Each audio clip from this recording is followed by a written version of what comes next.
you people? We're Americans.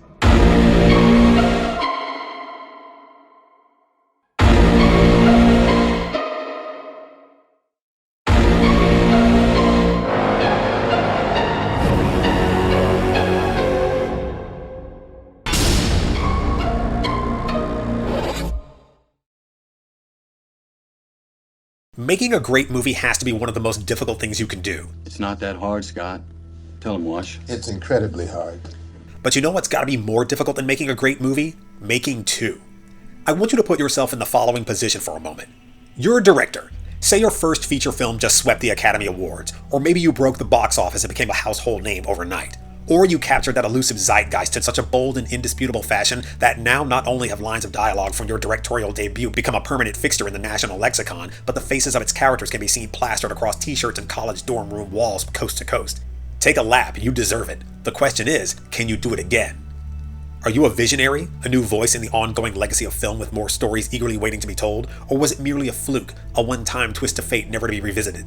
And no harm intended if it was. Some people have only one great story in them, which is nothing to be maligned. I would argue that having even one great story in you is one more than most people have. And who has a better story than... Shut up! Shut up! Shut up! Joel and Ethan Coen followed up their taut, stripped-down 1984 neo-noir Blood Simple with the genre-bending and ceaselessly quotable 1987 black comedy Raising Arizona, a film that won my undying admiration for introducing me to the national treasure that is National Treasure's Nicolas Cage. I've been taking these Huggies and whatever cash you got. Quentin Tarantino firmly cemented his standing as a bona fide auteur when he followed Reservoir Dogs, a deviously clever 1992 House on Fire yarn about a band of loquacious cons embroiled in a jewel heist gone awry, with the seminal era-defining Pulp Fiction, an unjustly robbed Best Picture nominee that single-handedly pulled John Travolta back from the abyss to the Hollywood forefront, propelled Samuel L. Jackson into the upper stratosphere of superstardom, and undoubtedly ignited the dreams of an infinitesimal number of likely very obnoxious young male filmmakers. Oh man, I'm going. That's all it is to it. I'm fucking going. No, baby. You think you're the most. The legendary Steven Spielberg probably has my favorite example, following 1974's crowd-pleasing Goldie Hawn-led cross-country road drama The Sugarland Express with his genuinely terrifying 1975 creature feature Jaws, a rare perfect film stuffed to the gills with unforgettable characters and popcorn-hurling scares that actually gave birth to the term summer blockbuster, and as an unforeseen added bonus, successfully interrupted the swimming habits of an entire generation. I can go slow ahead. Come on down and chum some of this shit.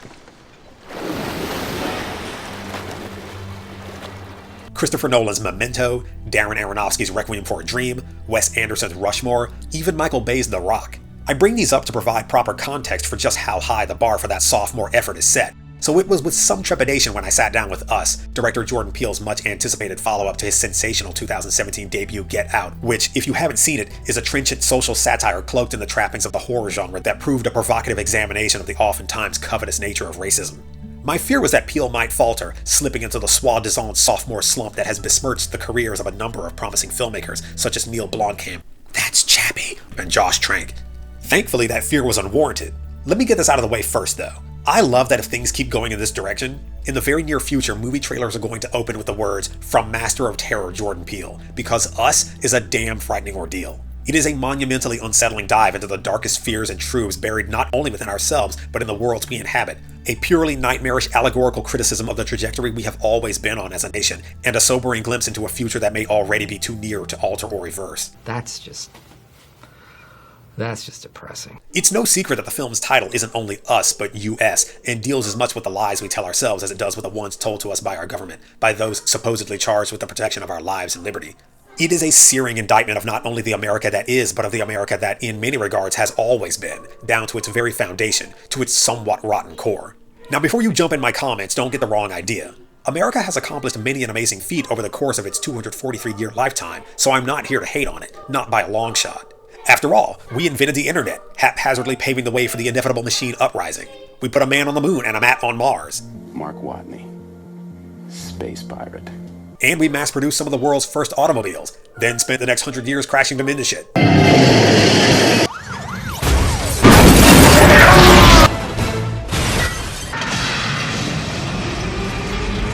The United States has achieved much to be proud of, but it has also been the root cause of some of the greatest atrocities the Earth has ever known. Peele addresses as much throughout the film, therefore we'll be doing it too.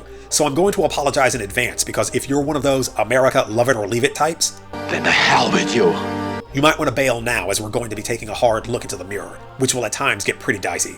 But we're also going to have some fun along the way, and we're going to end on an observation we haven't heard anyone else make yet, which should be cool. So without further ado, let's talk about us.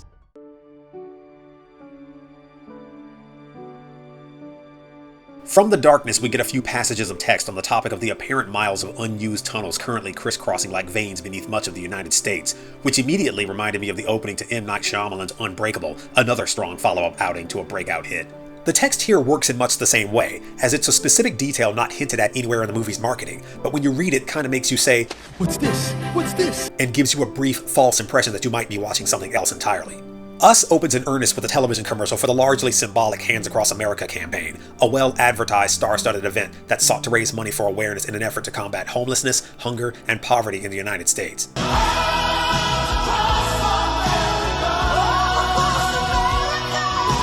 The proceeds totaled more than $30 million, but fell far short of expectations as more than half of its donations funneled back into the event's own operating costs, in effect never making it into the hands of those it was created to benefit. Message! Before the introductory scene is over, it offers us little hints as to the nature of the story yet to unfold. The number 11 appears throughout the film, here in the station identification and later in football scores, alarm clocks, and ominous Bible verses that all but give away the ending. VHS copies of Richard Donner's classic foul-mouthed 1985 kids' adventure The Goonies and Chud, a not very good 1984 horror flick about subterranean creatures, rest on the shelf as an instrumental elevator ride arrangement of Minnie Riperton's 1970 debut single Le Fleur plays in the background of the ad for Hands Across America. And at the commercial's end, we see the reflection of Adelaide, our protagonist, a quiet little girl unknowingly watching 35 seemingly innocuous seconds of footage that will forever shape her destiny. No accidents here, according to Peele. No coincidences in us. Only setup. Every seed a flower waiting to bloom. Hey, that's like the lyrics in the song, how about that?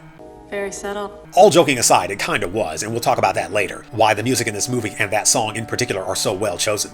When next we see her, Adelaide is watching her parents pretend not to argue while they try and fail to have a pleasant night out amidst the rides and games along the Santa Cruz boardwalk. It doesn't take much to convince us Russell Thomas isn't a great father. He's inattentive, passive-aggressive, might have a drinking problem, and seems to have difficulty holding down a job. Shout out to this Lost Boys reference while we're here. You know, they're filming something by the carousel. You should see if they're looking for extras. Ah, The Lost Boys. Rated R for blood and gore, intense vampire-on-vampire violence, and graphic depictions of oily, muscled saxmen. Seriously, how does one headbang into a saxophone? Anyway, before long, Adelaide wanders off on her own, taking in all the innocent, fun-filled interactions of the oblivious park patrons along the way, interactions that will be twisted, turned on their ear before the film's end, and encounters a man holding a handmade sign. In case you still didn't know, somehow haven't yet heard, or couldn't be bothered to look it up at any point in the last 6 months, Jeremiah 11:11 says the following: "Therefore thus saith the Lord, Behold, I shall bring evil upon them, which they shall not be able to escape, and though they shall cry unto me, I will not hearken unto them." Oh, Lord. And we'll come back to why both those words and their numerology are important in due time. Adelaide seeks shelter inside a culturally insensitive funhouse to get out of the rain and waste no time in getting herself turned around, but it isn't finding herself lost that's the concern, but rather what she discovers. This moment is merely teased here and revisited twice later, each time reminding us more and more of a sinister take on the celebrated Marx Brothers mirror scene from Duck Soup, and discloses pertinent information piecemeal until we finally have it all.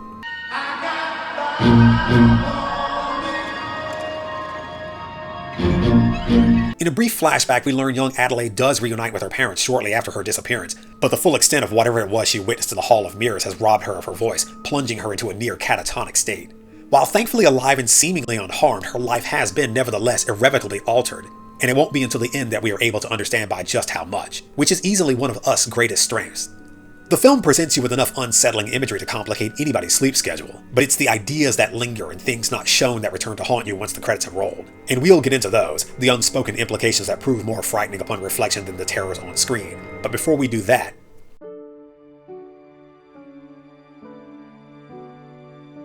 it's 30 or so years later, and Adelaide and her family, the Wilsons, are on holiday, tooling up the coast to Santa Cruz. Seriously? Save me the trouble of gushing and just hand her all of the awards now, because Lupita Nyong'o of 12 Years a Slave, the all-ages-appropriate feel-good movie of 2013, and 2018's Black Panther, Marvel Studios' outstanding all-black superhero blockbuster that was blacker than a black hole, throws her shoulder into this role so hard I'm amazed she didn't break something. She is off the charts amazing in this, and there are simply no numerical values to properly express the amount of praise she deserves. I hope the Academy won't embarrass themselves again by leaving this performance out of the running as they did with Toni Collette's equally zealous turn in Hereditary. But hashtag Oscar's gonna Oscar. Winston Duke of the aforementioned Black Panther plays Gabe, Adelaide's husband, a lovable, terminally unhip Howard grad who radiates an affable, dorkish energy that is so completely uncool it becomes all but impossible to see his thunderous, battle-hardened Marvel counterpart through. Don't laugh at being cool. That's Chappie. Duke shoulders the burden of delivering many of the film's laughs. I'll see you later in the magic room. Every one of which is welcome, especially when the situation turns dire and we and the characters alike are subjected to unimaginable horrors hitherto unknown. Shahadi Wright Joseph of the animated Lion King remake, because that's not live action, stop lying to yourselves, and Evan Alex plays Zora and Jason respectively, Adelaide and Gabe's two kids, who have a convincing chemistry that should immediately be recognizable to anybody with a younger sibling. Maybe you can kiss my ass, Zora. Ew! Whoa, whoa! Zora is depicted as being more astute than the other members of her family. Did you know that there's fluoride in the water that the government uses to control our minds? But it's dismissed and even flat out ignored by Jason, who spends most of his time playing around with a lighter that won't strike, which will be important later. Before I get too far, I have to congratulate Peele and casting director Terry Taylor, who also worked on Get Out. This can be a simple thing to overlook or even outright dismiss, but seeing an honest-to-God dark-skinned black family portrayed both this positively as well as this prominently on a production of this size is a big deal. No disrespect intended to the Zoe Saldanas, the Halle Berrys, and the Kerry Washingtons doing exceptional work on screen, but you don't need me to tell you your fellow black actors with darker complexions do not enjoy the same access to the caliber of roles you do. So anytime we can showcase their hard-earned talent and skill in such a bold way is a definite win. Power to the people. The Wilsons are the quintessential nuclear American family. Loving, humorous, relatable, and yes, imperfect, as we'll very soon discover. When they arrive at their summer house, we are once again gifted little hints, seeds of more flowers to bloom. Zora wears a hoodie with an image of a rabbit, Jason a Jaws t-shirt. The first directly representative of the importance the animal symbolizes in the film. The second, a more overt reference to another film in which people, specifically capitalists, who simply cannot be bothered, attempt to ignore danger from below until it literally rises up to bite them in the ass. And the leg. And the throat. Literally all the parts. Every part. I'm not going to waste my time arguing with a man who's lining up to be a hot lunch. I'm going to see you later. You might be wondering why Jaws keeps coming up in this video. We'll get to that. Once inside the house, as the family dines on fast food takeout, we see everyone eats meat except for Adelaide. Posters for the preeminent Alvin Ailey American Dance Theater paper the hallway wall on the way to the basement, which offers insight into her childhood and the very key to the end of the world. Every scene is another clue. When the Wilsons arrive at the beach, we find the same funhouse where young Adelaide experienced her life-changing trauma still stands, though now updated with a less offensive motif, because wizards aren't people. No. And are introduced to their friends, the Tylers. Mad Men and The Handmaid's Tale's Elizabeth Moss, who is beautiful and perfect and amazing in everything, long may she reign, plays Kitty, a functioning alcoholic matriarch whose near-constant displeasure with her nerve-grating husband Josh. Think about murdering him sometimes. While amusing, says a lot about the two always warring, even when half of them don't realize it, factions the film presents us with. While lounging alongside Adelaide, she beams over the results of her recent cosmetic surgery and jokingly chides her. Not that you need anything. Whore. She plays it off with a laugh and a smile, but it isn't hard to see envy lurking there, just beneath the surface. That is how Kitty Tyler do. She bemoans her husband. She passively blames her cartwheeling daughters Becca and Lindsay, played by Callie and Noelle Sheldon, for being the reason she never pursued her acting aspirations. And speaking of her husband, I'll admit I was surprised by Tim Heidecker of irreverent Adult Swim mainstays Tom Goes to the Mayor and Tim and Eric Awesome Show Great Jobs performances in this, because I always just kind of assumed he was a crazy person. It's a free house! Free house! It's free real estate. It's subtle, but it's there, the way Kitty finds fault with her borderline perfect life, taking for granted everything right in front of her because she, like the Wilsons, like many of us, can't, won't, or don't take the time to consider how hard the other half really has it. Us is undeniably a story about the haves and the have-nots, about two worlds shared by one people, and how the barriers that divide us, while certainly political, racial, and most of all financial, are also mental, existing largely because a part of us wants them to, because in order to shatter that barrier, we must first be willing to look beyond it.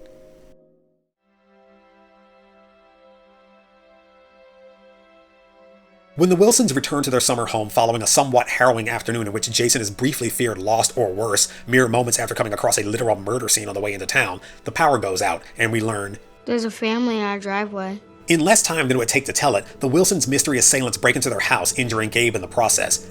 And here's where we're introduced to them at last. They're doppelgangers. They're tethered. Now, the doppelganger, the copy, the clone, the duplicate, the counterfeit, the forgery, the evil twin. The shadowy reflection of you that is perhaps not so different as you'd like to believe and would in all probability require only a nudge to make you like them, to push you out of the light, has always been a favorite storytelling device of mine. It is one of the oldest tropes there is, pervading throughout not only ancient religions and mythologies, but literature, folklore, film, TV, comics, cartoons, games. You name it! The evil twin is a primal human fear because it strikes at our sense of uniqueness, of individuality. This thing that looks like us but isn't. It attempts to infiltrate your life and supplant you, and perhaps the idea that makes it most frightening of all is that if it is able to replace you so easily and so convincingly, to the extent where no one even notices it isn't you anymore, were you ever really anything special to begin with?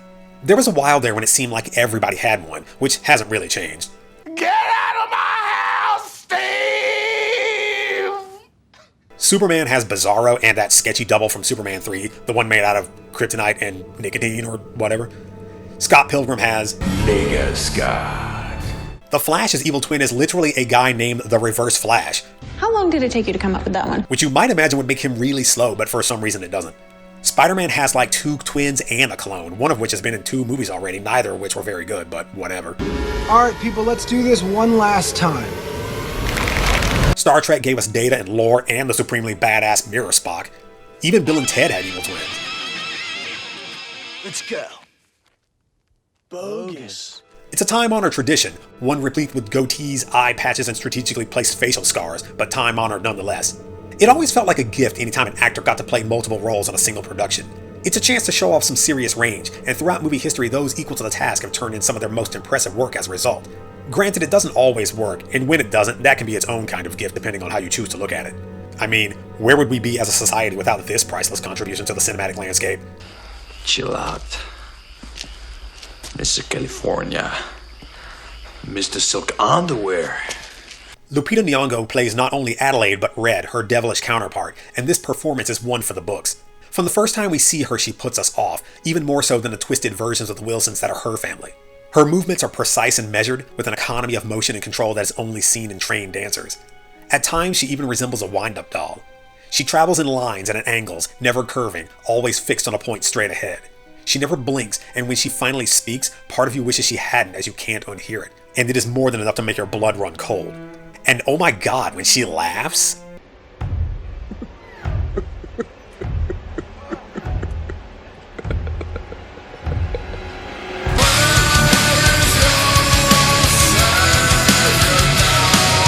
The story she tells, the tale of 2 worlds, of raw rabbit dinners and bloody Christmases, is sincerely heartbreaking and chips away at the emotional armor we're accustomed to donning when dealing with the bad guys. Especially horror movie bad guys, who are so often presented to us as mindless, soulless killing machines or madmen. Creatures who neither want nor deserve our sympathy, but here that emotion is complicated, which brings us to one of the film's more disturbing implications.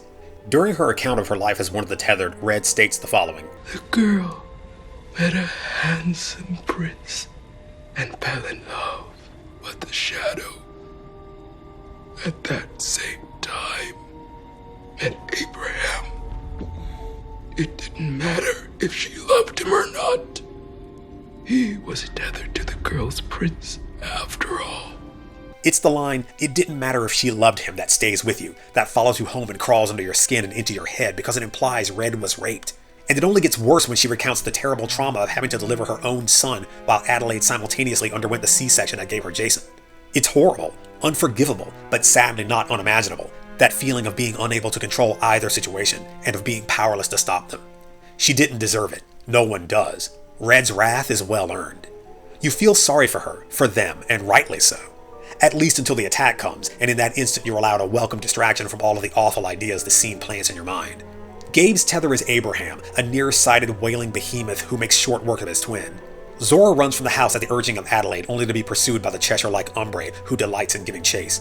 Jason is sent to play, whatever that means, with the pyromaniac Pluto, whose animalistic snuffling is quickly revealed to be the product of his obsession with fire.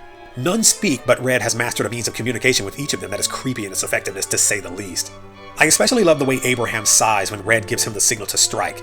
He almost sounds relieved that he's been loosed from his leash, finally free to take out his aggression on his twin. It doesn't save him, though.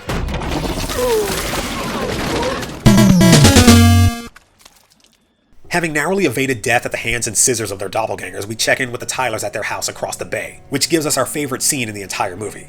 I have railed no less than 3 times since the dawn of this channel against movie trailers and their penchant for revealing important plot points, but this is one time when I have to applaud the preview. At no point does the Us trailer ever indicate that the Wilsons' doubles are not the only ones, so when this happens... Just because we're in our rooms doesn't mean we're sleeping. Fine, I don't know. Go back to your rooms. Guys, we have to be out here at 10 a.m. tomorrow sharp, so... Hello? Oh my god! This hairpin turn that is so sharp it would have sent Niki Lauda screaming off the track into the weeds. You could feel the mood in the theater shift immediately. Your jaw drops. You hold your breath. This movie isn't what we've been led to think, nor is it what we expected, and the realization that we are in far greater danger than we ever thought before becomes oppressive. I love how effective this reveal is, and how swiftly and mercilessly it goes to work on your fears. If it were only the Wilsons who have doppelgangers, that is unsettling in itself but not utterly hopeless. But once you see the Tylers have doubles, you quickly conclude that everyone must have them, and you begin to fret the full extent of the nightmare. At what point does it stop, if it stops at all? And it absolutely will not stop. Ever. I have to gush over Elizabeth Moss some more because in this, our favorite scene, she has our single favorite moment. 40 seconds of discomfort wherein Kitty's tether Dahlia attempts to taste the simplest of luxuries from a life she's long been denied. And for a moment, it's beautiful, but it doesn't last. She turns her scissors on Adelaide, but doesn't kill her, instead expressing a palpable mixture of hatred and frustration at the fact that she can't. Adelaide isn't Dahlia's target. She has no claim to her. Adelaide is being kept alive for Red. This is made all the more evident when Zora fails to take Dahlia from behind and winds up on the business end of her shears. She draws it out, the exacting encounter, delighting in Adelaide's terror at the thought of losing her daughter, of having such a vital piece of her ideal life ripped from her. When Dahlia returns to the mirror, carving her face, which, given what Red has already told us about her self-inflicted C-section, I can only assume is what Dahlia was forced to do when Kitty went under the knife for her nip tuck, the scene grows even more disturbing, and that is saying something. The tethered copy the actions of their surface doubles, as we saw earlier with Pluto, whose imitation of Jason's innocent magic trick clearly led to his burns. We even see it in the mannerisms Josh's tethered text displays. The off-kilter attempts at humor, his dismissive aloofness, and his crass braggadocio as shown here are all integral aspects of Josh's personality and behavior, only warped, heightened. Whereas Josh expressed his dominance through the things he owned, Tex exerts his through open threat of violence, of physical superiority in lieu of material. The same is true of Dahlia, who undergoes a myriad of emotions in front of the mirror and at the window when Tex is killed fighting Gabe, an actress in her own way, just like her tether purported to be. Her impromptu facelift is mimicry of Kitty's own flawed pursuit of perfection, but where Kitty had the luxury of surgeons, medicine, and proper tools, this crude pantomime is the only way Dahlia knows. You don't know what you're talking about. I'm willing to concede that. A lot of Us is open to interpretation, which is part of its allure. While it was Zora who vanquished the tethered Tyler twins... Wrong. I just killed the second one. It ends up being Jason who saves Adelaide and Zora from Dahlia, all while Gabe, fresh from using his crappy boat to turn Abraham into fish food, finishes off Tex aboard his absurdly named yacht. So that's 1, 1, 1, and 2. I killed 2. I killed myself and Josh, so... Leaving only Red, Umbrae, and Pluto unaccounted for. It's a small victory, as evidenced by the brief respite a reprise of Looney's I Got 5 on it provides, but a Pyrrhic one.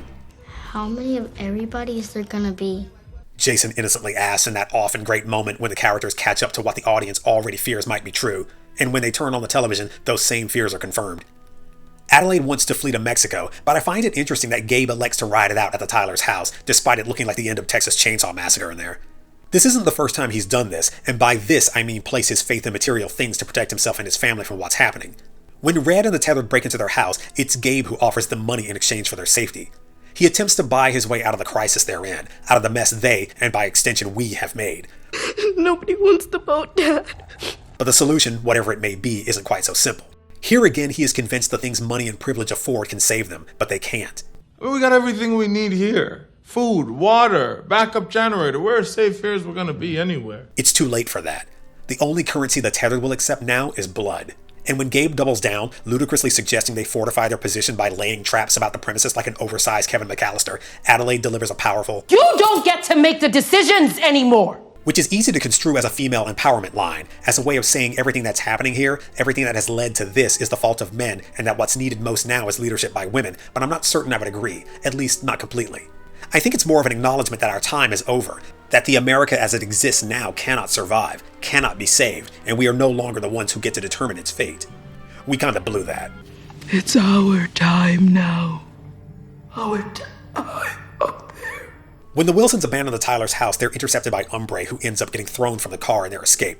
I like this scene in which Adelaide goes down to find the child pinned in a tree, broken and in her death throes, which grow more delirious as her life ebbs away. She glances at the fireplace poker in her hand, but instead of delivering the killing blow as she was all too eager to do with one of the twins back at the house, here she stays her wrath and attempts to console the child and ease her passing. I won't say I know exactly why, I can only speculate. Does Adelaide see her own child in Umbrae, as the daughter she might have had her and Red's roles been reversed? Or is this merely her first good look at what she and those above have done, her first glimpse at what the consequences of the lives they're responsible for subjecting the tethered to look like up close? Is it sympathy she feels? Regret?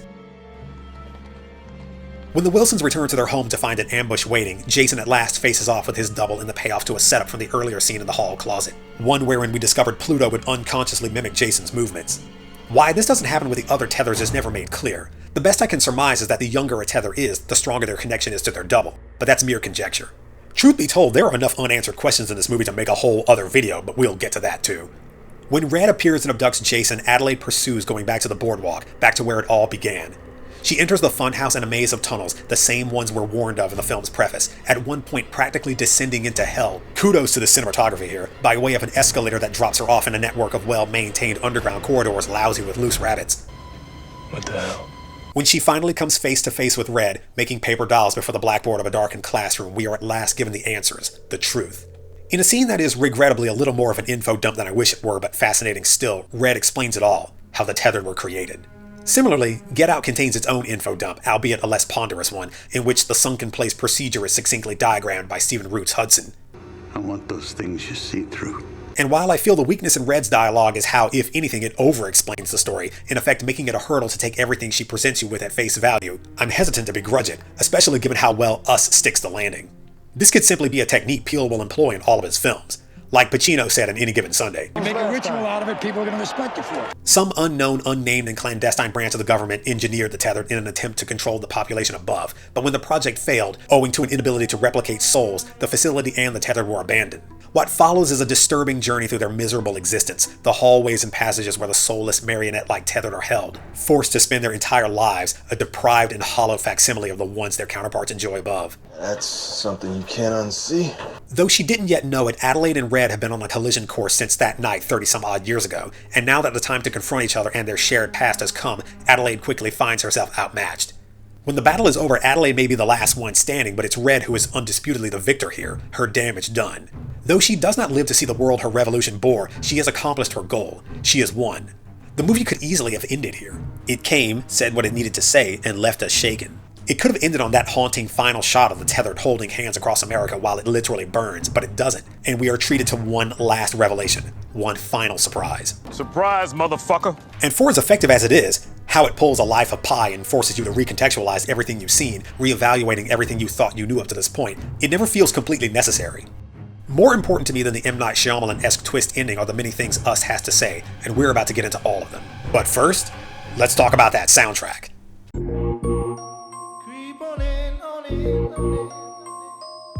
I gotta say, I kinda hate it when an awesome song gets used in a trailer or a great original piece of score music, and neither of them actually make it into the film. So I was ecstatic when Looney's mid-90s hit I Got 5 on It not only made 2 appearances in the movie, but its string-heavy, slowed-down instrumental version made famous by the preview provided the backdrop for Red and Adelaide's final confrontation, elevating an already stellar scene to legendary status. All of the music selected for Us is this effective, this on point.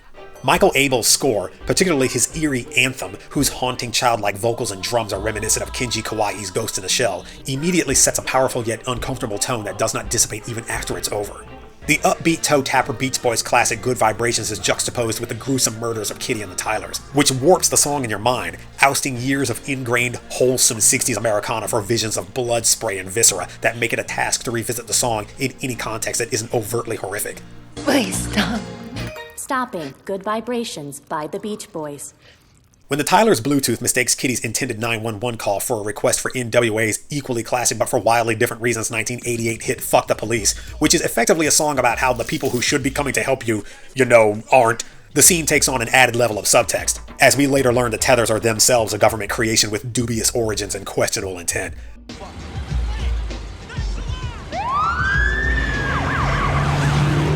Roll on, Popo. But my favorite use of a song in Us belongs to Minnie Riperton's La Fleur, which plays during the final scene, after all the secrets left to tell have been revealed. The tethered have won, and America has fallen. They've overthrown their oppressors, and the world is now theirs to do with what they will. It's an oddly light, lilting track to play over such dread, such doom. Doom, doom, doom. Until you listen to its lyrics, that is, which speak of a blooming flower that brings hope to the forlorn, and the dawn of a time to rejoice as a great darkness has finally been lifted. It's way creepier than it seems and is the perfect choice to end the film on. It literally brought us to tears on our first viewing. There is simply so much to infer, so many ways to interpret the movie and its many themes. So what do you say we do that now?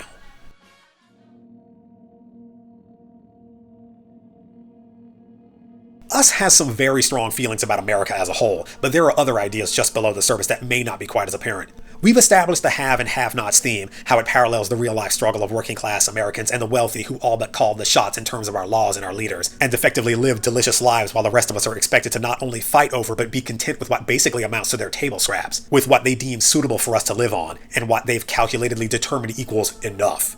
Us is in part about capitalism.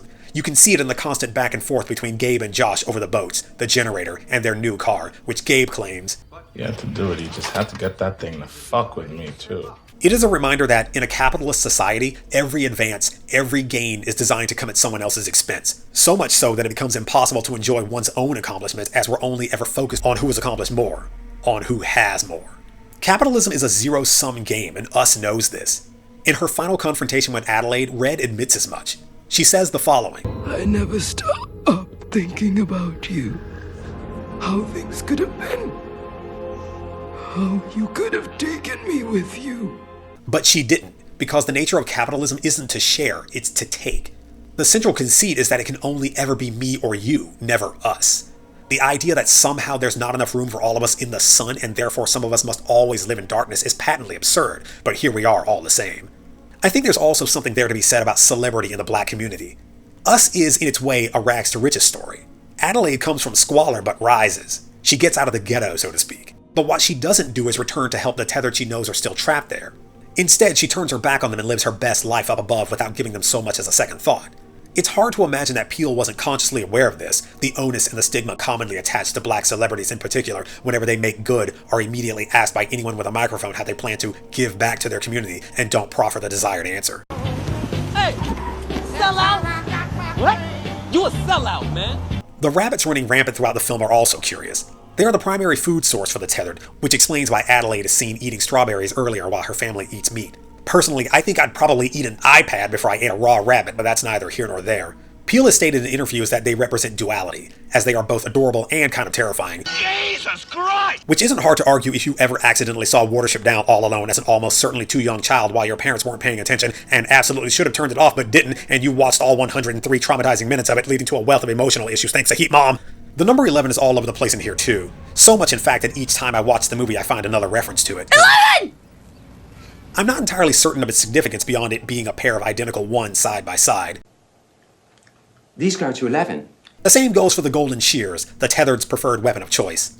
The Golden Shears hold a place of renown in Greek myth, belonging to Atropos, one of the three fates, the immortal sisters responsible for spinning the thread of life. It is Atropos who wields the shears, whose job it is to cut every man's thread at the time of their death. Which fits nicely with the apocalyptic biblical scripture of Jeremiah 11:11. What we're witnessing at the film's conclusion is no less than the judgment of the gods. It's also a single tool made up of two identical parts designed to turn one thing into two things, so there might be something to that as well. But what do I know? I'm a bear! I suck the heads off fish!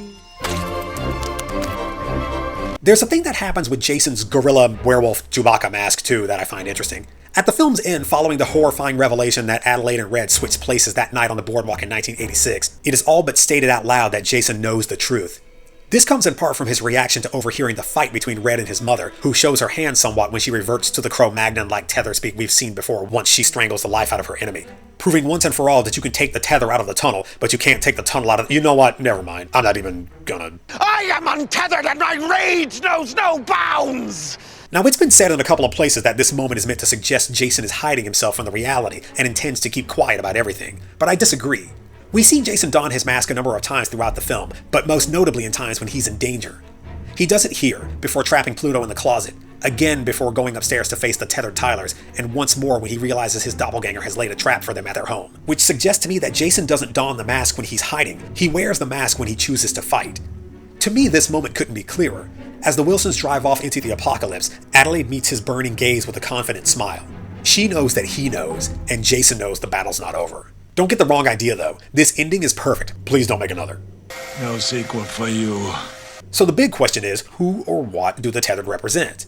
Are they a metaphor for the poor or the working class? Are they meant to be the darkness that exists in all of us, the parts of ourselves we deny and bury deep down in the hope no one will learn of them, the things in us we're not proud of? Or are they merely a catch-all for various marginalized groups?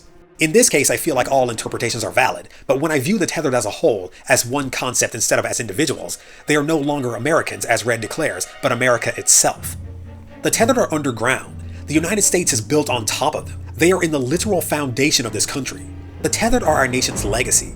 On the surface, in the sun, we eradicated diseases, pioneered new arenas of science and exploration, and made profound contributions to art, literature, and music. But just beneath, in the shadows, we committed genocide, built a superpower on the backs of slaves, implemented a cruel for-profit prison complex that currently holds over 2 million people incarcerated, and instituted and normalized a system of financial oppression that benefits an obscenely disproportionate few at the expense of millions. And then that happens. What is that? That's America's housing market. The Tethered are the shadow of America, a shameful blemish attached to our every success that has finally grown impossible to refute. Yikes. But if that's too bleak for you, here's another theory we're pretty fond of around here. As I record this, Avengers Endgame, the stunning conclusion to the current incarnation of the Marvel Cinematic Universe, now stands at something close to $2.8 billion in worldwide box office sales, surpassing James Cameron's movie about naked blue cat people to claim the title of highest grossing picture ever made. Why did I just tell you that, you must be wondering? Because of all the things Us has to say about America, there's a fair chance one of those things might be about sequels and sequel culture. In all our talk about what the Tethered might represent, is it possible that once untethered, they could serve as a metaphor for sequels and even remakes? Let me explain, and Please don't interrupt me when I'm asking rhetorical questions. the purpose of the Tethered was to control the ones above, but once the Tether was broken, that mission turned to replacing their counterparts, in the same way movie studios try to remake original films with copies that merely look the same without feeling the same. Like Dahlia in The Mirror, or Pluto snapping his fingers in the lighter strike motion. They are all of them merely replicating on the surface what the originals did with little understanding of any deeper meaning behind those actions. Same with the way sequels and remakes always feel compelled to reference and homage specific scenes, imagery, or lines of dialogue from their sources, creating a kind of manufactured deja vu that can feel forced, inorganic, and even distracting, such as this line from the 2014 RoboCop remake. I wouldn't buy that for $1. This line doesn't even make sense in the context of this RoboCop. Do you even know why you're doing it anymore? It honestly reminds me of how the zombies in Dawn of the Dead returned to what felt natural to them in life, i.e. hanging out at the mall, repeating actions that once had meaning but are now just empty, pointless gestures. The 80s gave us some of the best remakes, bold reinventions and reinterpretations of classics like David Cronenberg's nauseating body horror masterpiece and critique on the transformative nature of disease, The Fly, and John Carpenter's chilling effects-driven study in isolation and paranoia, The Thing. We can interpret Adelaide as the remake here, the only one of the Tethered who evolves, becoming more than just a copy of the original, while Red might represent the movie industry itself and their love of sequels, as she literally forces soulless copies that frankly shouldn't exist on a world that doesn't want or need them.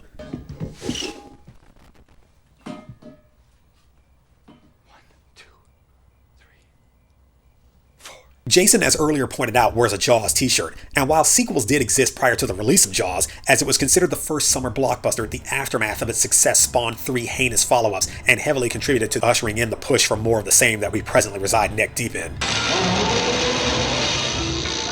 And that's not an exaggeration. Check out the marquee at any local theater chain, especially in the middle of summer, and I promise you'll be able to count all the titles that aren't direct sequels, prequels, remakes, or adaptations on one hand. The franchise rights alone will make us rich beyond our wildest dreams. This next one doesn't have anything to do with sequels, but I thought it was a nice bit of trivia. Adelaide is 11 years old in 1986, meaning she was born in 1975, the same year Jaws was released. Coincidence? I think not, he said as he donned his tinfoil cap. So the aliens can't read our minds. This seems all the more plausible when you consider the sheer number of entries 1986 gave us, Aliens and The Fly easily ranking as some of the greatest among them. Crocodile Dundee, FX, Short Circuit, and Iron Eagle. That's Chappie. All produced sequels to varying degrees of success, not to mention a long-threatened second Top Gun that looms ever closer with each passing day. And already established film franchises invited additional chapters to their canon like Star Trek IV, The Search for Whales, Police Academy 3, Back in Training, my mother's favorite movie even though she swears it's The Color Purple, Poltergeist 2, The Other Side, a movie that features creepy Southern Baptist demon preachers and possessed dental wear, among other things. Psycho 3, Manhunter, kinda, but what are you gonna do about it? Texas Chainsaw Massacre 2, Friday the 13th Part 6, Jason Lives, an entry that is both sequel and reboot as it brings Jason back to the series after killing him off in 4 and treating him as a hallucination in 5. And The Karate Kid 2, which sucked, but admit I really dug when that guy at the end was just straight up not having any of Daniel San's Crane bullshit. It's also apropos as Disney has just assimilated Fox, who previously held the rights to Aliens and The Fly, which can only lead to more of the sequel-laden miasma that hangs over Christmas and summer.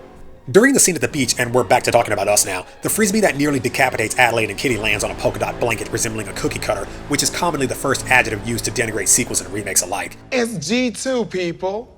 We're writing Gremlins 2. It should be a party. It's sort of implied in the rabbits as well, who are known mainly for the speed with which they make more of themselves. So where does that leave us? Ah, yes.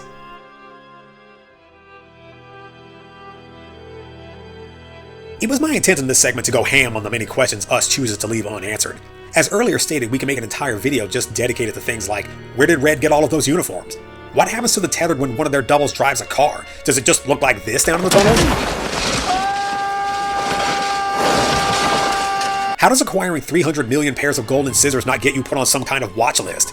Eating nothing but raw rabbit doesn't kill you? And while we're on the subject of rabbits, who's breeding these rabbits? Too many questions. God, chill out. I could go on, but the simple fact of the matter is, in Us, Jordan Peele has crafted a narrative that is so enthralling, so endlessly captivating in its themes and execution that, frankly, having the answers to any of these questions wouldn't make the movie better. And watching the film without that knowledge in no way makes it worse, so I'm willing to let that go. Us is an ambitious and imaginative experience. Tense, inventive, thought-provoking, and just ambiguous enough to make sure the conversation surrounding its ideas can continue for years to come. It's no wonder that in a year of sequels it was one of the only wholly original features to hit #1 at the box office in its opening weekend. Like Get Out before it, Us asks difficult questions with answers made all the more uncomfortable because they require sincere self-reflection. We can't be told what those answers are, they have to come from us. Us like you and me, not us like the movie. This is getting confusing. I've enjoyed watching his already challenging work mature and evolve over the course of these 2 films, so to that all I can say is thank you, Mr. Peele. You can bet I'll be first in line the next time you see fit to force the world to take another terrifying look at itself. That's it for today's episode. Thank you for joining me. If you enjoyed the show, remember to like, share, subscribe, and follow Tangent 1985 wherever you can for more updates. I'm M. Glenn Gore, and I'll see you next time.